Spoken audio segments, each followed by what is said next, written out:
नाज़िर, नारे में नारा केनाल में पानी जे तेज़ बहकरण सबब RD 334 वटा ख़तरनाक खाद सबब पानी बचाव बंद खे पाइण लॻो आहे, जे सबब बंद टुटण जो ख़दशो वधी वियो आहे। उन हवाले सां वधीक अपडेट करे रहियो आहे मेराठी जो रिपोर्टर हुबली गोपान।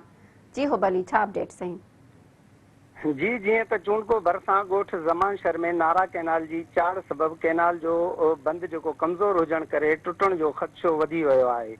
उन सिलसिले में हाजी शेर अली शर, झंडो ख़ान शर ऐं ॿियनि जेको आहे सो पंहिंजी मदद पाण RD 34 ऐं 33 वटां पाणी जे बचाव बंद ते पंहिंजो पाण बंद खे मज़बूत करण में मसरूफ़ आहिनि।